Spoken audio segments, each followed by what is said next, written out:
Bonjour à tous. Vous êtes célibataire, vous êtes au bon endroit. Vous êtes marié, amoureux, vous êtes au bon endroit.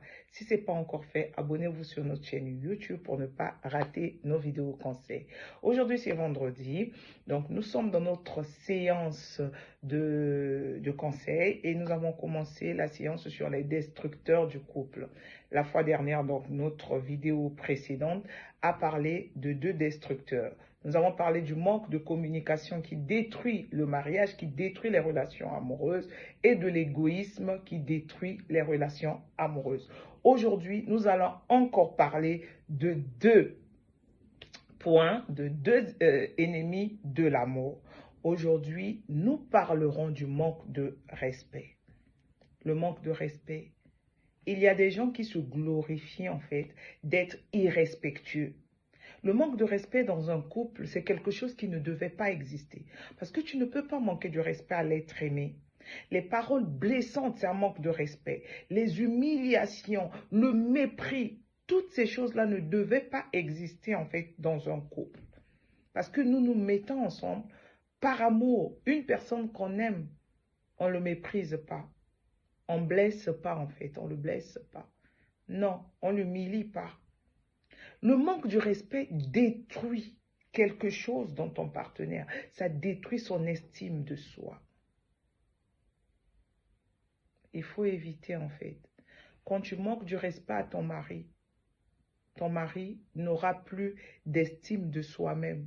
Quand tu manques du respect à ta femme également n'aura plus du tout l'estime de soi. En fait, tellement il y a des paroles humiliantes. Vous savez, il y a des hommes qui humilient tellement leurs femmes que leurs femmes pensent vraiment qu'elles sont rien du tout dans la société. Et il y a aussi des femmes qui humilient tellement leur mari que leur mari pense vraiment qu'ils sont zéro. Ils n'ont même plus de fierté masculine, même plus. C'est pas bien le manque de respect. C'est pas bien le mépris. Ça brise la sécurité émotionnelle dans un couple. Et ça, ce n'est pas quelque chose que le couple, que le Seigneur a créé, doit avoir. Parce que le Seigneur, en créant l'homme et la femme, c'était pour qu'ils vivent heureux. Ce n'était pas pour qu'on se blesse, pour qu'on se manque de respect, pour qu'on s'insulte devant les gens, même entre nous. L'amour, le mariage, les fiançailles, peu importe, c'est un cocon de joie en fait. Secondo, le deuxième point qui détruit l'arme que nous donnons nous-mêmes parfois à l'ennemi pour détruire nos relations, notre mariage, c'est la jalousie excessive, la jalousie maladive.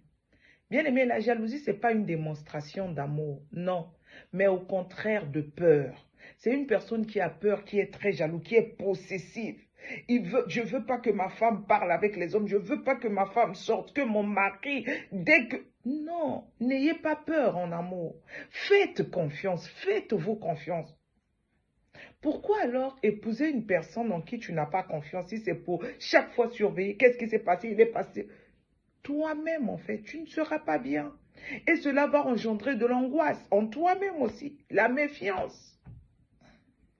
Et on ne peut pas bien vivre, on ne peut pas vivre heureux ainsi, dans la méfiance et dans l'angoisse. On ne peut pas, en fait.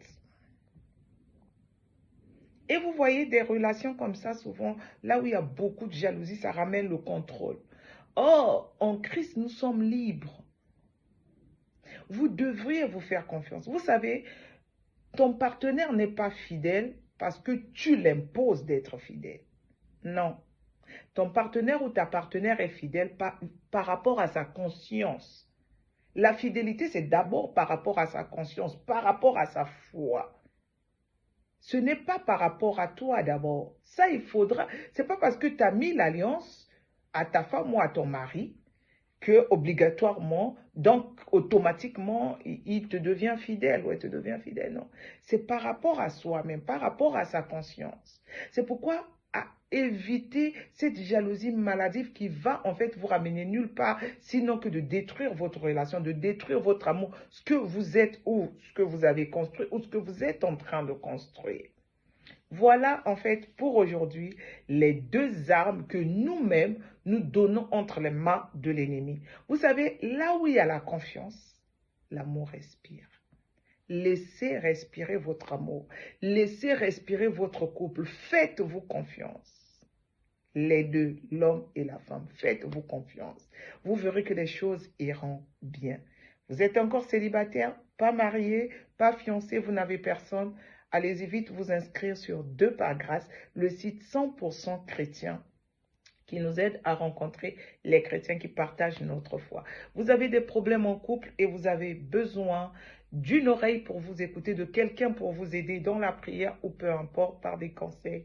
Écrivez-nous via WhatsApp, envoyez couple et nous saurons vous guider. Vous voulez aussi rencontrer quelqu'un de votre région, envoyez-nous mariage également via WhatsApp. Nous allons vous mettre en contact avec les célibataires qui partagent votre foi. Shalom à tout le monde. On se dit à vendredi prochain pour notre vidéo conseil, la suite des tueurs du mariage ou de la mort. Soyez bénis.